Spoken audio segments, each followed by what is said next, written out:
Before we start, we'd just like to thank our communication sponsor, Freedom Internet.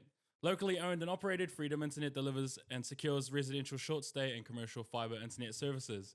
Now ask yourself, when was the last time you updated the security on your in-home router? Don't worry, because Freedom Internet will do it for you.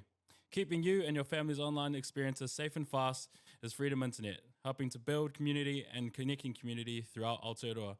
Sign up today at freedominternet.co.nz. In the world of rugby, there's fast, and then there's Kyren Taumoefolau, KT14. This man isn't just fast, he's lightning, leaving defenders in the shadows. Born to break ankles, born to do hurdles, Kyren moves different. Half a chance into guaranteed points, this man is also my highest fantasy scorer. Whether it's slicing through the line, scoring for the high ball, or finishing tries that shouldn't even be done or made possible, he makes it look easy. He's built different. It's my man. It's my brother, Kyren Taumoefolau. How are you, boy? Yeah, good, man. Appreciate it. Oh, good. Thanks for coming in, bro. How's it? Nah, it's been good, man. It's been, how's the body? Body's good, bro. I've had a week off with my shoulder injury, so I couldn't play against Crusaders, but happy as for the boys. Got the dub, and the boys are heading in a good direction. Bro, that's so good, bro. Watching that last game would have been pretty epic. Watching that, Bro, it was awesome, man. Like, I remember just watching that. I knew that the feeling during that week of the Crusaders game, I knew the boys were on that next level, so it was pretty cool to get a performance. Bro, awesome, bro. We've actually got a Crusaders man now. Look at that jersey.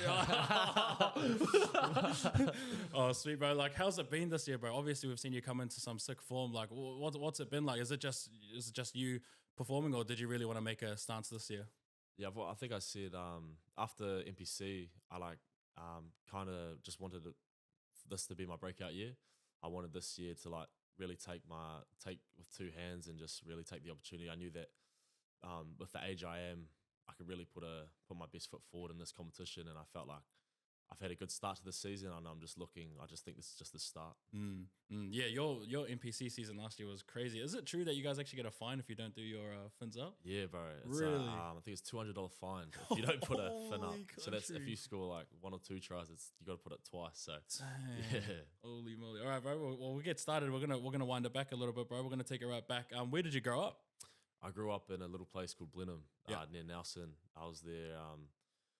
I grew up there with my family. I have 4 siblings. Got a little brother, 2 adopted brothers, and then I've also got my sister as well there. And with my mum and dad, I grew up in Blenheim most of my life, which has been nice.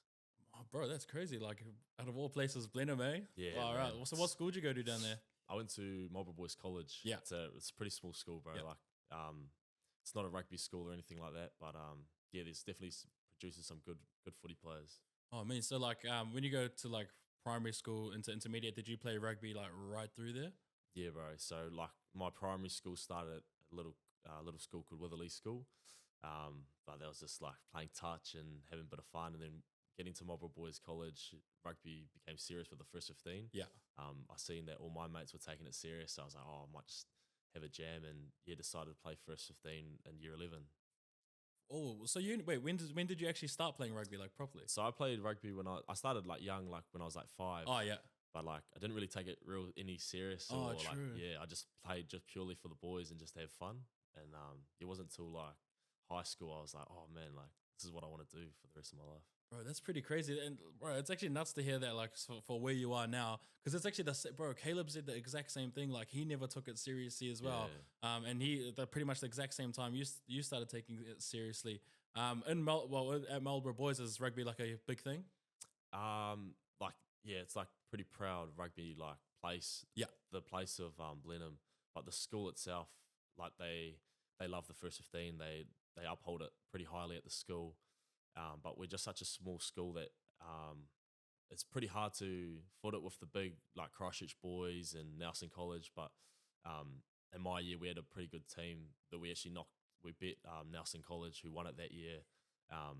But yeah, it's pretty cool. I loved it at Marlborough Boys. So yeah, what is it? Just rugby you played, or what other sports did you play growing up, bro? So I played touch. That was like, I love my touch. Yeah. I played touch all through high school. I was selected for NZ20s for touch. I wasn't allowed to play because I had a sevens tournament. But, yeah, loved it. I just loved playing alongside the boys and the enjoyment of going to nationals with the boys, Triple A. Yeah. It was cool, man. What posse were you in touch? I started as a link, and then I just moved into the middles. Oh, that's bro. You and Liz are also the same there, bro. And I said the same thing in that party. Like, it was mean. Like touch was so gangster, bro, when I was young because I got to play in the middle. Yo. And then when they realized my ball skills were ass, bro, all of a sudden I'm out on the wing. Sweet, bro. Like we're gonna go into a little bit more depth, like when rugby came into your life. What was your rugby club called growing up? Rugby club growing up was Waitoa. It was a real proud, a place called Picton. Yeah. Yeah, it's a proud rugby place, rugby region there in Picton, and it's like a real small place, but the fans it's like a little family community there. So like every home game would be packed out. I remember as a kid growing up, my old man was the head coach for the Premier team, so going down to the fields, I think that's where I found my love for the game, was just going down there, seeing how it brings everyone together, and then just seeing the players you look up to, and just it was pretty cool, bro. Bro, how good. When you go, like, who were some of your rugby heroes growing up, bro? Because you're obviously a little bit younger. And when you talk to some other guys, like especially we were talking about the Water Lad, like they talk about their rugby heroes. It's like Zinzan, Brook, and all those guys. For you, you're probably playing with a lot of them nowadays. Who were your heroes growing up? My hero growing up, I had two. I had Israel Folau was right up there. He was number one for me. Like the way he could compete in the air, the way his play style, and then how he did it so young, and then continue just to grow. I think that was pretty sick, man. And then I'd say Izzy Folau, and then probably like a Rico Ioane. Yeah, I just like the flair he plays with. Yeah, man, the flair he plays with, and the way he goes about his work. I just think that as much as he's a threat on attack, his defense, he's got that dog in him, man. Yeah, which makes him mad. So yeah, probably those two. Man, up to. When you talk about Israel Folau, when you first watched him, what sport was he playing then? Because he's played heaps. Yeah, bro. I think when I first watched him, it might have been Wallabies, just when he left league. So I didn't really watch him play league, but when he was playing for the Wallabies, watching him rip up the All Blacks. I was obviously an All Black supporter, but watching him do his thing, finding out he was Tongan, and everyone you spoke to about Israel Folau, no one could say anything down about him. So probably Izzy. Do you reckon a lot of like watching him now, it actually makes a lot of sense that was one of your idols growing up? Because your aerial game is quite similar in your range, kind of getting up in your vert. Is that kind of how you styled a lot of what you do now with the high balls, etc.? Yeah, definitely. I think like my gameplay, like I try base everything a lot like Izzy Folau, like the way he used to play, and like even when things weren't going his way, the aerial battle could always get him out and get him into the game pretty early. So I think just having that point of difference, and I'd hope to think, but he's one of the greats. So do you just want to look at that and this camera here, bro? And do you just want to say, Joseph Swali is not going to win one high ball on me this weekend? No, we'll go to the next one. Bro, what was the moment where you knew rugby was more than just a game for you? Probably more than a game would be probably after high school. Went through like a bit of adversity during high school. I remember when I was playing for Marlborough Boys College, I was told in year 11 that I'll make the Crusader under-18s the following year. I was like, oh, yeah, sweet. And then it got to that next year, thought I've had a pretty good season, and they didn't select me because they brung 2 10s from Auckland to come and play in my position. Oh, yeah. So then, like, after that... Are you talking about... What's the I was at Marlborough Boys College, and then the Crusader under-18 squad. Oh, right. And then I was meant to be selected for that, and then they brung 2 Aucklanders to come and fill that position. And then after that, I was just like, I just had like something to prove, like, after that. And then once high school finished, I like said to myself, like, as soon as like high school's finished, I'm taking this serious. I want to train. I want to take some time away, find the enjoyment for the game, and then any opportunity I knew that I was going to take with 2 hands. And that's pretty much where I found the love of the sport. I just knew it all started from that something to prove after high school. Bro, you're talking about like something to prove and feeling like you've lost out on something, and obviously you had a goal to make Crusaders 18s. In regards to like, that pressure of wanting to make it and not, how did you deal with it personally? So like, obviously for myself, like I took it to heart, like it was like, wanted to make schools, wanted to make 18s, wanted to make NZ20s. And then like my old man just sat me down, and he's just, because he's my big rock in my life, he's like my best mate. And he kind of just said to me, he's just like, sometimes you just got to walk with faith and not by sight.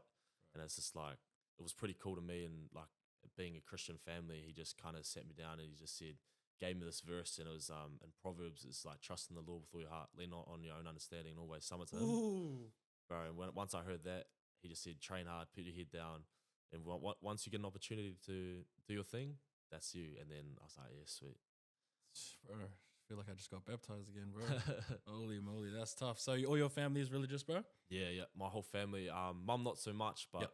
my old man brought up in the church, and just my brothers and sisters as well. Mean, bro. So all of you grew up to the church. What was that? Do you think that had a lot of impact just with regards to like family values, personal values yourself? Did that help you with your upbringing? Yeah, 100. I think, especially on that side, to keep you humble as well. Nice, you bro. know, like Nice. when everything's going well, like it's always good to have someone who's just going to pull you back down to earth when you need it as well, which is cool. So let's go like towards that kind of end of, your rugby. What year did you first play first 15? I played 2020. So I played when I was year 11. Yeah. That was my first year, and I was at 10. Just played 10 for my first 15, and actually had a pretty good side. Like had some good dudes in that team. It was like I said, it was a pretty small school. Yeah. Had a really good head coach, Matt McDougall, who's he's all over the place now. He's coaching Crusader 20s, and I think he's doing some Canterbury stuff at the moment. But it was a good ride, man. So you go from first 15, and then did you make any rep teams kind of in the juniors around the area? Nothing, bro. Nothing? So I made like Tasman 19s and stuff like that. That's all after school, though. So it was pretty much all after school. In school, I don't think I'd made anything. Really? Bro. It was like because I remember like I had no comms from Crusaders or anything like that. Even Tasman, bro. Like I finished high school and I was training in like this high performance Tasman crew. Yeah. And then the coach like pretty much said there's nothing here for you and stuff like that. And then that's when that chip on my shoulder. And yeah, bro. Yeah. What? Yeah. Holy moly, I can't believe that, bro. That's nuts. So you talked about something to prove. Yeah. Like we've obviously covered it a little bit, but like having something to prove, like what does that feel like? What does that mean to you? Like that chip on your shoulder, what did it feel like? How did you attempt to like get it off your shoulder? What was it just like for you as a young man? Yeah, it was like, because like obviously there was so much hurt, but then like afterwards you just flip it to be like, I don't know, you just like, you're up, you're big, and you're like, man, like ready to take on any opportunity. And then, so after high school, I got asked to play in the Sevens tournament. In high school, sorry, I did play the Tonga Barbarians Rugby Sevens. Oh, yeah. It's just a bit of fun, the world schools with the boys. Had a pretty good team, made the final.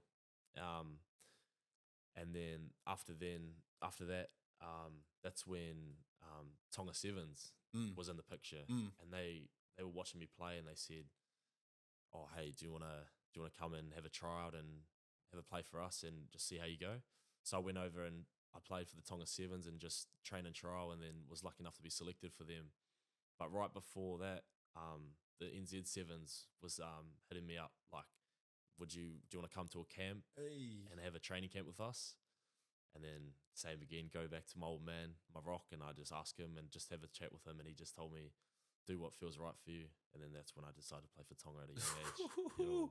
Bro, making a decision like that, bro, like honestly, that's pressure. That's real pressure. What was it like? What kind of led you to pick Tonga instead of NZ? I think just like being in the Crusaders region and the Tasman region, like they kind of let me go. So I was like, there was nothing there for me, and I was just like, man, how about I just go and try rip up for Tonga rather than rip up for a New Zealand side early in my career. And I knew that if I was that good, then I can come back and play for a New Zealand side after I go through this period. Let's run through like the timeline then, bro. Obviously before international for Tonga. So you go, so no rep teams in school. None, yeah. And then you go, but you had touch. Obviously, was going. You would have made rep teams for touch. Yeah, I would have made rep. And then you go to, what was the first rep team you played after school? Was it Sevens? Yeah, straight into Sevens. Oh wow! Yeah, so straight into Tonga Sevens. Straight into Tonga Sevens. Straight after school. I think I was still 18 when I was playing in the World Series against New Zealand. And it was pretty fast. Oh my! And the Tonga Barbarians tournament, was that the Global Youth Sevens competition? Yeah, bro. Oh, nice. Yeah. Who was in your team? What was your kind of team like? Do you remember? We had like Essendon, Tuitupol. We had S. We had Tavita, who's at the Dolphins at the moment. He's training. Oh, Nafahu? Yeah. Oh, Nafahu. yeah. And then there was a couple others as well that are like still gun players, man. Like What about was Fihi's little brother in there, or was he too old? yeah, we had John Boy as John well. Boy, yo. John Boy, he was gun, man. Yeah. I think he's training over in He's at Ready as well, I think. I'm pretty sure. Yeah, he's training. But yeah, it was gun squad, and I knew that heaps of us, like a few of those boys, were asked to play for New Zealand. They all decided to play for Tonga, which was cool. And man, we had fun. Like it was good. It was nice. It was cool, bro. Bro, it's such a good tourney, especially for exposure. And obviously, it definitely shows that it's true for exposure because you obviously get picked up and your talent obviously kind of shines through at a tourney like that. Yeah. Finish school without any rep teams. Well, the Tonga Barbarians is a rep team, so you got that in school. Yeah. And then you choose between New Zealand and Tonga, go to Tonga.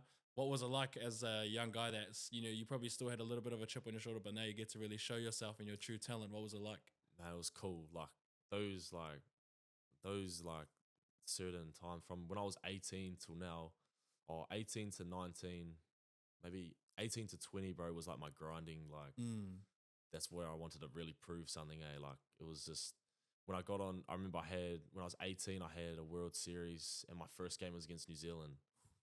And like I was pretty pumped. Like I've done all the process of training and done all my work before that. And then when I got there, man, it was cool to just light up with the Tonga boys. Like they taught me a lot there, especially about culture and being a good person. And then when we went there, we didn't beat New Zealand, but we beat teams like Great Britain, nearly tipped up Argentina. Won a few games, which was cool, bro. It was mean. Bro, that's awesome. When you got onto the field against New Zealand, when you looked across, who was there? What are the kind of guys over there? I think I had like Regan Ware, Mark Lee, true. Moses Leo. Oh, mean. Yo, like, I think there was like Nashu in there as well. So there was some pretty gun players, bro, and it was just like pure excitement. Did you feel pressure? I don't think I felt pressure. I just felt more excitement of just wanting to because I felt like I had so much to give to the game, and I was just like pretty excited to get that opportunity. And my coach at the time from Tavita, he pretty much just gave me the full license to just go out and just ball out, just do polyflavor and just do what works for you, which was cool, especially being 18 and having that opportunity was pretty sick. Yeah, being that young, if a coach gives you the ticket to say, just go do what you do and go do what you love, how was that for you? Do you just got to express yourself in any way you like on the field? Like I just remember like no kicking, I could just run from anywhere. But they just give me the ball and I'll just like try and make something happen, which was cool. Like that's what I love to do, and bro, I loved it. It was cool. It was good as a coach to give that young player confidence to go out and jam. So you played playing first 15 and then going into something like that. That's a huge jump, and I don't think there's a small percentage of players that your age at the time would have been doing. How did your body cope, like physically? I think physically, like I think I was way lighter too, bro. Like I was I was real light, like in the low 80s or something. But I think I definitely saw bodies after the game, but I probably wasn't like physically ready, but like mentally I knew that I was keen to go. And like there's a lot of times that when I was out there just freestyling, things would just come off and you're just having pure fun and enjoyment of the game. And then later on you realize, man, I wasn't ready for that. But you're just being young and excited and did what you did, and it's pretty cool. Sweet, bro. I still can't believe that you went from like school in sevens to Tonga Sevens. But it's crazy. Where did you get to travel around the world with that sevens with the? So I went to like South Africa. I went to the UK. Where else did we go? Australia. Went to Sydney, and I think I went to Hong Kong as well. And then that was pretty much me, bro. Bro, what was that? So did you travel much before going to the Sevens? Nah, I don't think I've been out of the country. Like before the Tonga Sevens. Tonga Sevens. Wow, bro, that's cool, bro. That's sick. So then, from like 18 to 19, I was just traveling around, just playing for Tonga Sevens, and it was getting me good exposure as well. And it was just good to just travel, get more life experiences. Yeah. And, it was cool. I enjoyed it, man. Oh, bro, that's crazy that you go from that all the way to going around the world, ticking off places on the list. What was your kind of favorite stadium abroad? The favorite stadium.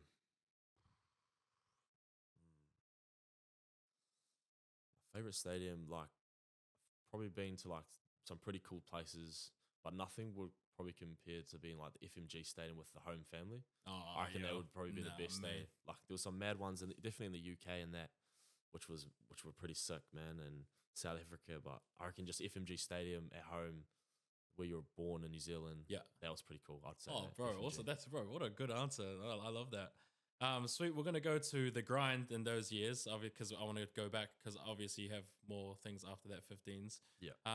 In your grind stages, what did it look like for you? You talked about being in an HPU environment. Yeah. What else was it? Was it your own little training sessions by yourself? Yeah, or? bro. So like I would because I was with the Tonga Sevens, but in that grind period, it was just like pretty much wake up early, train, and then I'd do whatever during the day, and then I'd have those HP sessions. But the HP sessions were like just, I don't know, they were just like a hour and a half after people after work would go and do it. Yeah. And I did those sessions, and but yeah, it was pretty much that day, and then just a bit of club footy as well. For my hometown back home, I had a year at club, and yeah, that was Prims. Yeah, played Prims for Waitoa back in Picton, which was the home family club, which was cool to connect with a few of the Tasman boys down there as well. But yeah, it was sick, man. So when you're having those little training sessions in there, like, well, yourself, and you obviously had to do a lot because I think, was that just one HP session a week? It was, so there was three. Oh, three HP sessions. Three HP sessions, but they were just like an hour, like in the afternoon. Yeah. So I'd have to do my own during like the morning. Yeah. I'd try to get in like a session, and then I'd do my HP. I was just doing that repeatedly. Yeah. Just trying to get better. But yeah. But you still obviously had to do surplus to that to be in shape and obviously perform to the level you did. In those sessions you did by yourself, when you don't have too many calls, and in the way I used to do it, like you'd compare yourself constantly to people that are kind of getting their way through the door. What was it like for you? What would you tell yourself in those moments? In those moments, I'll just keep trusting, like trust the process, trust the plan. Like my process was all about like my training, my nutrition, and then my mindset. Like I remember even at a young, like even back then, I was still like so stuck on, like if I was overthinking or anything like that, just go outside, go for a walk, visualize. And every time I'm on that field, I just knew that like I just wanted to maximize every session. That was pretty much what I was trying to do. And then when I had a club game or any game, then that's when I just try light up. Yeah. You've talked about, we've gone through your setbacks. Now I want to talk about like who were some like coaches or mentors that had the biggest influence on your journey. And for you, like you can start with dad as well, because obviously it's your best mate. Yeah, so probably my old man. He's probably like, he's like I said, he's my best mate, and he helped me through every time, like the good times, bad times, and every time. So I think going to him for like, he's a big rugby head. He's an island rugby head, and I just go to him and for help, and he always kept me on the straight and narrow. Even at even when in high school as well, he pretty much told me like, no drinking, train, get you. The time will come. You just need to keep training. And I'll probably say my old man, and then probably another coach who's probably helped me during early in my career would be a guy called Matt McDougall, bro. Yeah. Guru, like skills coach, attack coach. He was my high school coach, and he was the same. Like always helped me out, always helped me do extras. He was always out there getting the best for me. And I think his development and my skill level, I think helped me when I got to those big moments. Definitely. So you had those people as your kind of support network throughout, and you obviously managed to work it in your way, in your own shoes and in your head yourself. What was it like when that guy from Tonga, or like whoever your manager or something, what was it like when you got that first call to kind of go into camp or go into the Sevens? To the Sevens. Wow, it was cool. It was exciting. It was just like something new, like something. There's my opportunity. I just knew, like I was just so happy. Like I just told my family, friends, I was like, man, I'm gonna go on the world circuit and represent Tonga. Like obviously New Zealand was. I just wanted to play for Tonga at that time. And it was just a pure excitement, bro. Did you expect it, bro? Nah, not at all. I was like playing TBR like at that World Schools, and I was just like thought nothing of it. Once that finished, it was like pretty much that's high school finished for me. Once to get that call straight, I was like straight after high school, I was like, yo, let's go. Bro, that's like, bro. That's crazy. So let's go through after, bro. So you go from school, Tonga Barbarians. Then after school, you go straight into the Sevens environment. When did 15s kind of creep back into the mix? So, yes, sweet. So after that, then I played the Sevens, went traveling a bit. Went traveling a bit. And then I got another phone call from the Tonga 15s coach. And he just kind of called me, Daltai Gifu, who's like a Wallaby legend. He called me and he's just like, I want you to come to the Pacific Nations Cup with us. We would like you as an outside back for us. And then, yeah, he just pretty much just let me know, like, all the times and when to be there. And I was just like, and I ended the call. I was pretty excited. I was like, man, like, it was pretty cool. And I knew that they were putting together a solid team. Like, they had Israel Folau, Malakai Fekitoa, Charles Piutau, all these dudes. And I was like, got to go, man. So you're in camp with all those guys? Yeah, man. Bro, you were in there with your idol, bro. Yeah, bro. Yeah. How was that? What was it like on your first day going into camp? Bro, my first day, it was like, I was nervous. Bro, this is when I first got there. Like, I was at the airport and I walk in. I was by myself, like with my little Tonga Sevens bag. Yeah. Like, I'm like a nobody in these guys. And I just walk in and, bro, I look to my left, there's like Charles Piutau, and I look to my right, there's like Solomon Ikata and all those boys. Dang. Like, right from the get go, they just pulled me under the wing. They see me play sevens, and they were pretty good from there. But yeah, it's cool, bro. And what was it like when you saw your kit bag? Were you like, yes? Bro, I just took photos, sent it to the boys there. I was like, but nah, it was cool, man. Oh, bro, that's mean. So when did you debut for Tonga, bro? I debuted for Tonga when I was 19. I think we played against. So I had a game against the Australia A and Tonga. The team was pretty stacked. They had like Tupou, James O'Connor in that team. Oof. So it was pretty stacked. And we ended up winning that game, bro. We won that in Tonga, but it wasn't a cap. So it was just like a one-off game. So I was like, okay, sweet. We played in Tonga. And then the game after that was in Fiji. So then I was like, oh, man, this will be my debut if I can play. Was selected to be on be number 23 in that Fiji game. So we travelled to Fiji. Camp was good. We played the game. Lucky enough to score in that game. And yeah, that was my debut, bro. What was it like? So I assume that was in Lautoka? Yeah. Bro, what was it like? Their crowds are cool, bro. No, it was cool, man. And my sister was there too. So oh, it was mean. The crowd was loud, eh? Like, it was the heat there in Fiji is just the next level. And, you know, the pure love for the game over there is just like the crowd was getting up. And we did end up losing that game, but it was just cool to get my first taste of international footy back then. So how many times did you have to chase offloads that game? Bro, I think the whole game. Bro, that's pretty crazy. You guys have pretty much the Fijians is pretty much Fiji Drua, bro. Like, like a lot of the players are obviously from there. And if they could get the internationals back for the guys that are in like the top 14, etc., bro, I reckon the Fiji team would be even more stacked there than it is now. But it's the same for Tonga. Like, Charles Piutau obviously comes back after playing and making a whole lot of dosh overseas. What was it like playing with those guys, like all your heroes and idols growing up? Bro, it was sick, man. Like, I was roomies with Charles Piutau. Really? Oh, bro, mean. So that was cool, like getting to know him and on a personal level, and like his character, you know, he walks when he's on that field, you can feel that aura and flair about him. Yeah. And every time he gets the ball, he's gonna sidestep you, you know, like. But then off the field, getting to know him, he's just like a good dude. Like, I thought he was gonna be like too cool or whatever, but he honestly was so humble and just put me under his wing and taught me so much about the game, which was sick. Bro, that's good.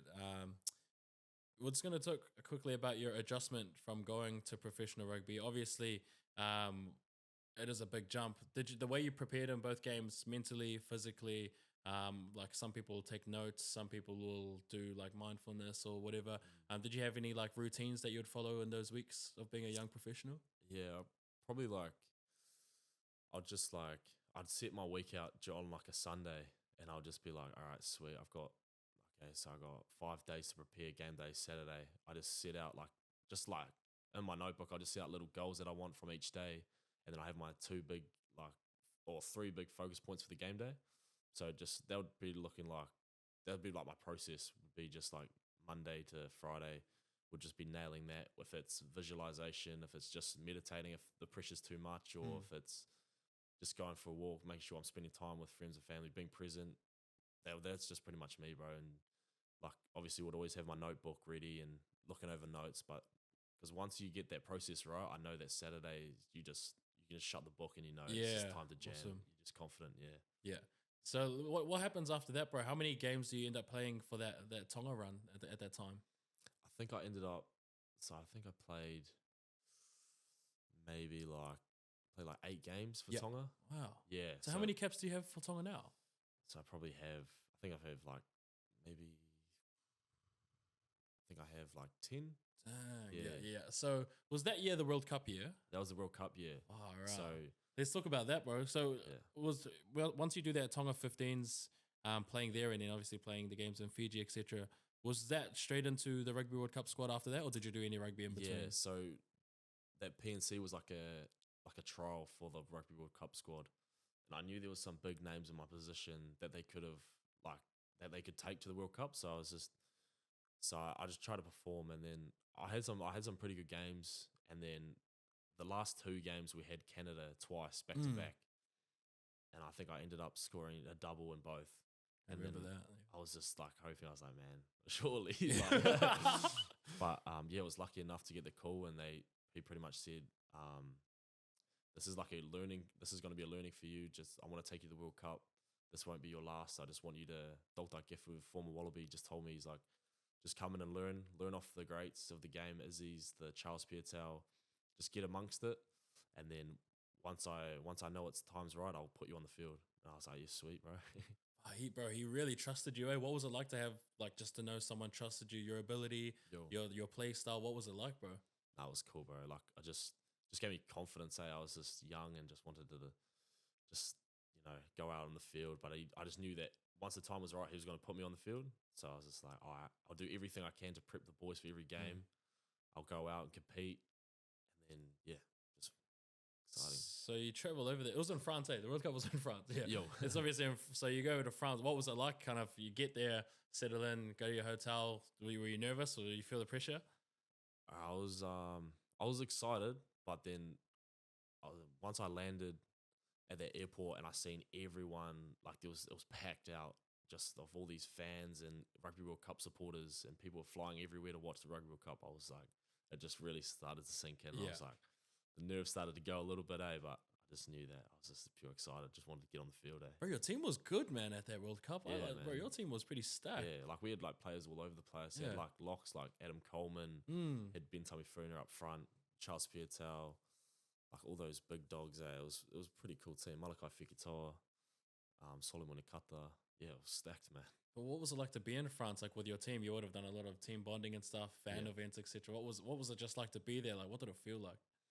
Just to be there was like, oh man, I couldn't. It's hard to explain. It was just like to be around with all the boys, the island boys, going from place to place was just like such a learning for me. I was just like, it was pretty out of it. Like, didn't feel real sometimes, like because you're just traveling with the team, traveling to new places, new facilities.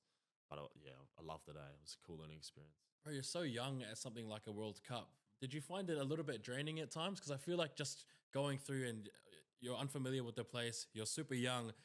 You don't actually have a lot of experience in comparison to a lot of the guys in your squad. Yeah. Did you find it taxing at times, just like fatigue or mental fatigue? I was actually alright, Like I think I was just so like excited, Oh, bro, I was that's just good. loving every moment. I was just embracing everything. There was definitely some uncomfortable times in there, like being thrown in the deep end, but like I think it's just all like if you can like I was just trying to be comfortable in those uncomfortable positions because like I knew that I was just gonna grow from these times, but I was pretty lucky to have the support crew like of the boys there, and but yeah, I'd loved it. It was sick, man. Oh, bro, that's so good. So you go through the World Cup. What was your kind of favorite moment from that time? Probably when I first touched onto the field, I played against Romania. Yeah. In the last game. I think we all see those highlights. Yeah. So that was probably my favorite moment, bro. Oh, bro, that's gone out the gate. So, when did you play with Jar for Moana Pasifika? That's what I'm kind of trying to figure out. Was it the year after? So I played in the Moana under-20 squad.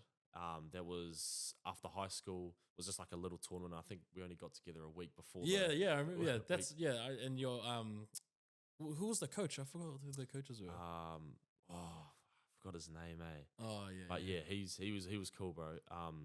Well, yeah, that's when I got to play with Jar. That's when I got to first meet Jar and becomes friends with him. We'll go to your current mindset. We're not going to go there now. 15s, and then you go over. So you finish the World Cup. You've got that experience under the belt. What does the year after look like for you? So sweet. So I played for Tonga at the World Cup, and then once I got home, I got a call from an NRL team who were pretty interested. Yeah. So I was So I was and I was like, oh, sweet, this is what I want to do. This might be my move to go to the NRL Far after this. out. And then I got another call from a Super Rugby team, being Moana Pasifika. I was like, and then they were saying, hey, like, we want you to come in, sign this development, and we know you've been thrown in the deep end. We're going to develop you pretty fast, and we'll get some games. And I was like, so I was debating that. Well, and then ended up going to Moana Pasifika in my first year when I was 20, like last year, bro. And yeah, loved it. It was awesome. Like, good bunch of boys. So you were on a development contract last year. Yeah. That's crazy. You played heaps, though. Yeah, I think I played like most of the games. Yeah, you played most of the games. Yeah, far out. Because I remember your debut game. I remember the game you debuted from one. And then one of the key games I remember watching was, I think, the Brumbies, where you were beating someone on the outside at the Brumbies. What was it like to play Super Rugby in comparison to like your international games and sevens? I think Super was like, I definitely felt like the nerves there. Like, there was like a lot of, but what's cool about Moana is then back then they weren't looked as like the big dog team, so they like didn't have an expectation or anything. So when I came in, I kind of just went around the boys and just like they helped me a lot, and I had a good support crew, like, and I had Tana as head coach, and he just my very first day I went in, and he's like, "Do you want to be a development or full contracted player?" And I was already signed as a development. And I was like, "Oh, I want to be a full contracted." And then he just said, "If you're playing better, if you train better, we will put you in the starting lineup." And then he's like, "That's how we work around here." And then I was like, "All right, sweet." Took that, and then from that preseason, had a pretty good preseason. Then ended up just playing most of the games. Yeah, that's crazy. And the only reason I asked that question is because, like, at the start of this year, when I did a bit of a look around at the teams, and I looked at Moana, and it had you as a new full contract player. I was like, what the hell? I swear he played all the games last year. Bro, it's pretty crazy. And who else was on your developments last year? That guy's like Nico Jones and those fellas. Yeah, I think there was who else was there? I think there was like a guy called Uffa as well that was on a development. Is that Molili? Yeah. So, but yeah, like, because I think as a development, you're only in for like, is it 3 days or 2 days a week? Yeah. And then I was in pretty much full time the whole year. That's crazy. And so you obviously go through that season. Did you play any international last year? No, I haven't. So I haven't played international since the Rugby World Cup. So it's just NPC. It was just NPC straight after the Super season. Yeah. Oh, and you obviously carved up for the NPC. What's it like playing for the Mako, bro? Oh, it's cool, man. It's like my family. Like, I remember, like, even growing up as a young fella, you look up to the Mako players and like the David Harvilles and guys like that. And like, yeah, it's a real. The culture there is just like second to none. You walk around and you'll see a Mako jersey. Yeah, that's cool, man. I loved it there. Bro, you carved up at that last year. Do you think you got a massive wave out of playing Super and getting that experience under your belt, or was that just you expressing yourself again for somewhere that's quite close to your heart?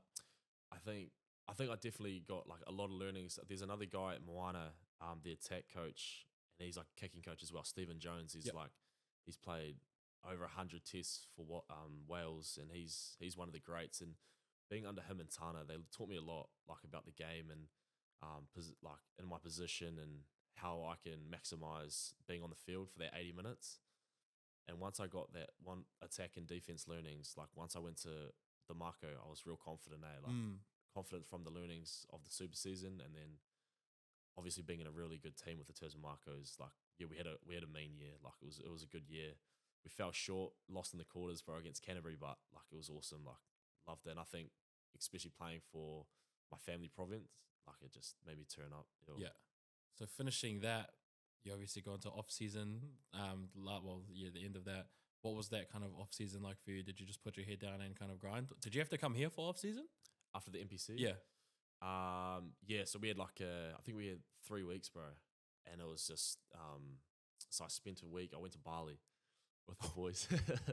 Who'd you go with? Just some of your boys? Yeah, some of the boys back home. Yeah, some of the Tassie lads, Tim Sale and that. And we went over and like I knew I had prepped. I had 3 weeks before we come for preseason. I had a week in Bali to refresh, mental refresh, which was awesome, bro. It was time to get away from footy, get away from everything. And once I came back, that 2 weeks was just full on. Full grind? Yeah, full grind. Yeah.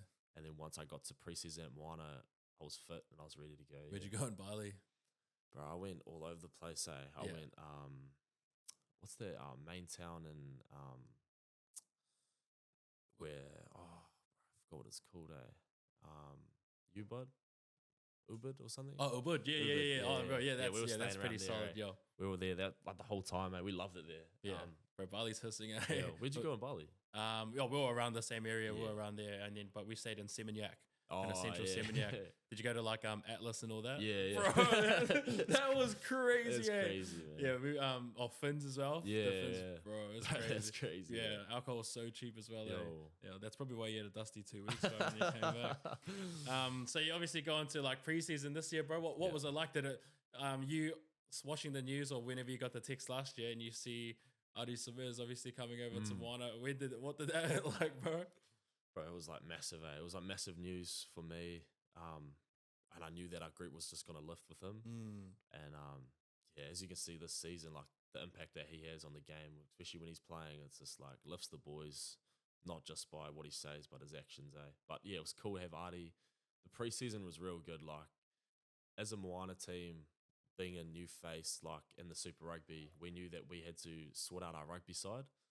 So Tana pretty much just told us turn up fit, ready to go, and then yeah, it was cool, man. Like the boys were just ripping into the footy, keeping the main thing. Culture's always strong there, and then a couple of good preseason games, and we were ready to go. Yeah, Is this aura like what you would expect? yo, yo. All right. What's it like, bro? Like, it's crazy, bro. Watching how Moana's done this year. Some will say unexpected, some will say expected, some will say, some will call it the Adi effect. Yeah. It just feels like your whole team functions differently this year. Now, for you personally, what do you think brought that form or your current form this year? I think what brought my current form would just be, I think just getting that confidence, knowing that it's my second year, having the NPC under my belt, having all this experience and then just the prep. Like now I know how to nail my prep. Once it gets to the game day, I know how to perform in that 80 minutes. And I think like for the team as well, like have a really good connection. We had a good preseason, got away from where North Harbour Stadium and the North Shore. We just went on a camp somewhere and we just connected as a group, and we were real, how'd you say it? We knew exactly how we wanted to play the game. As you can see, we've got some big ruthless, up front boys, and then we've got the flair out the back as well. So how do we balance that? And then we have a saying in our group, we'll be ruthless up front to bring the poly flavor at the end. Ooh, it's just that's like, tough. That's us, Moana, yo. And as you can see now, we're turning up. But I think from now, it's just trying to find that consistency in every game, finding consistency rather than just turning up for a couple, lose one, Yeah. But yeah, we're growing as a team. Yeah. Just watching the way you played, did you do athletics when you were younger? I did like 100 meters. Oh, yeah. But I think we did all, and especially in like primary and high school, I think everyone just does it all. Oh, right. It was everything. just so you didn't do it like for an actual sport. Nah. Like, really? Yeah. Do you know your 100 time? No, I don't know. Far right, that's crazy. So your run style is all natural. Yeah. You know it's illegal to hurdle and Yeah. bro, that's crazy. I can't believe that's just natural speed, just raw speed. And you're kind of the weight that's like beneficial for you to play. Yeah. You just try and stick around that, and you'll always be able to perform. Yeah, I think I just try because at the moment I'm like 95. Probably try put on You're 95. Yeah. Holy heck, bro! Yeah. Living like that at 95 is crazy. Yeah. So like I just know even if I'm a little lighter, I'm pretty happy like with the speed and physicality of the game, I can get around with this weight. Yeah. Bro, that's crazy. I thought you'd be lighter than 95. Yeah. Wow, right. That's probably why you're so balanced, eh? It's a good way to keep you balanced but fast at the same time. Getting out on the outsides, you're obviously showing a lot of flair, the way you evade people. For some like Ruben Love, obviously getting jumped over and things like that. Is that just you? Is that just your style? Do you think? Yeah, I think it's just the way I play. I think my point of difference and what I would like to bring to the game, obviously the aerial stuff, and then just when I get the ball on attack, I just want to I just like to beat a defender. I think, but I just give it back to Tana and Stephen Jones. The way they have the attacking maps sets players like me and a couple others in my team alive, which is cool. So do you think like when you're obviously going to make mistakes at times and stuff, when the team, like you talked about Tana and you have Seilala Mapusua this year, when you make mistakes, you don't feel like that. Obviously you're going to be angry at yourself, but you don't feel the pressure. You just feel like the family kind of of Moana kind of keeps you going as a still a youngin? I think like as a close Moana unit, like if a mistake's made, you're gonna tell your brother, you're gonna say what it is, like what's up. But at the same time, it's most important is just to learn from it and just keep going. Like there's no point on dwelling on something. It's just like once a mistake's made, you just gotta see it for what it is, review it, and then just know. That's what brings me confidence, especially if in a game where drop ball or miss tackle or something like that. It's not, you review it, take it out of your mind, and then you go to the next job. Pretty much the mindset. Bro, yeah, I loved. It's been cool watching you jam this year, like in the way you have, because I think you deserve it with the hard work you put in over the last couple of years. You're still young. What's kind of the goals you have set for the season personally? Personally, just want to. I think, personally, I want to make the top 6 for the team. Nice. I want to be like a good team man. I want to be the guy they can look to open up the game, and what that looks like for me is just being the best version of myself for this year, and just making sure that I'm doing my role, nailing my role to the best of my ability. And once time's come to do something that can help the team, I'll do it. Bro, thanks for opening up all that, bro. It's pretty crazy. Like, I can't believe you like obviously you're boys of Jar, but like you guys are so young in the way you guys like carve up your guys' work, and so to sit there and watch on like Sky sometimes, and you just watch you in the way you're playing recently. Like I think the game that really stuck out for me was that Reds one over there. Like when I was watching you, bro, just how different you're playing now is just like in the confidence you carry yourself with, bro. It's crazy, and like I think for a lot of people that have watched you, especially like me that has watched you since Moana. And then, like, just FYI, this guy used to stay at my house like every weekend for a whole like 2 months. But like, bro, it's amazing, watching. So like, proud as of you, bro. I like, appreciate it, Ron. It's awesome. We're gonna go to we're gonna start slowly wrapping it up, bro. We went through the 15 because I just realized we've been doing this for like 45 minutes now. So we'll start closing up. But I'll just give you a quick couple questions. For young players looking up to you, and for young people, young girls, young boys that are out there that are playing. What's the biggest piece of advice you would give? Biggest piece of advice I'd give is just find enjoyment in the game. I think like first and foremost, like for myself, I loved playing in the backyard footy. I like trying to jump over, trying to like fend and just trying to run with the ball, join it with your team. I think find enjoyment in the game. And once you find that enjoyment, that's when the other things will come from it. I think like if you think too much about the other things and what rugby can do for you, it won't work. But if you just purely love it for what it is, I think you're going to enjoy it. Yeah. Good answer, bro. I love that one. What's next for you, bro? We've obviously talked for your goals for the season. Long term, what are some goals you have? Long term for myself, I probably want to get to another Rugby World Cup. Yep. Will be one. Probably just whatever team I'm in, I just want to perform to the best of my ability. Yep. And yeah, that's probably my main two, bro. I just want to keep like that, just that 1% every day. That's it. That's my drive at the moment. It's just to keep getting better. For young people watching as well, like obviously you're gonna have your socials. Do you want to just what do you normally use, like Instagram and that kind of stuff for your socials? Yeah, just Insta. Yeah. Do you reckon you'll ever do something like not maybe like a podcast? So do you reckon like in the future you'll start doing some more media stuff, or will you just lock in? Bro, 100. I love what you're doing with this space. I see like heaps of people doing it as well, bro. Yeah. It's just like it's cool to see.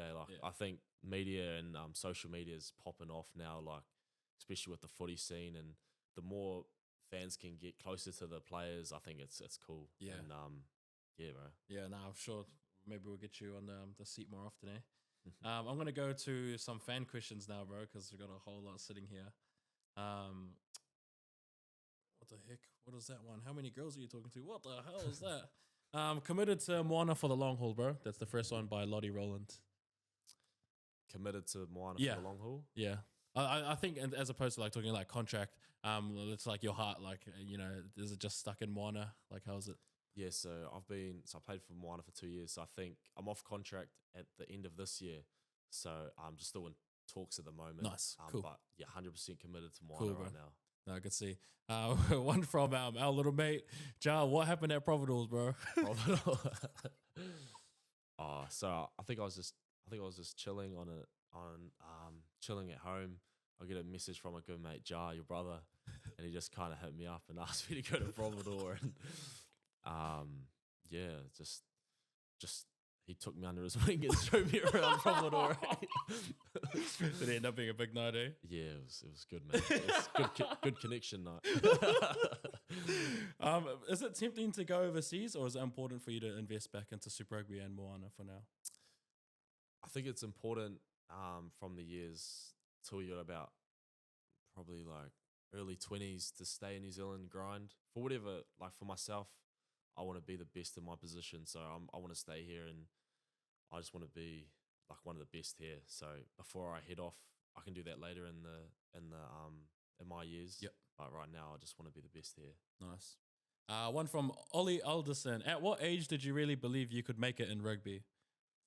I think, bro, this is gonna sound weird, but like when I was real young, like 12, bro. Yep. Like I remember I was just like, I knew my mind was stuck on being a footy player. Damn, 12. Woo. Yo, so I was like, I kind of had it all set out, like of, like, this is what I want to do, and like my parents would be like, go and, you know, go like after school, what are you gonna do? And I was like, nah, I want to be a footy player. So I think at 12 would be my answer. Bro, I love that.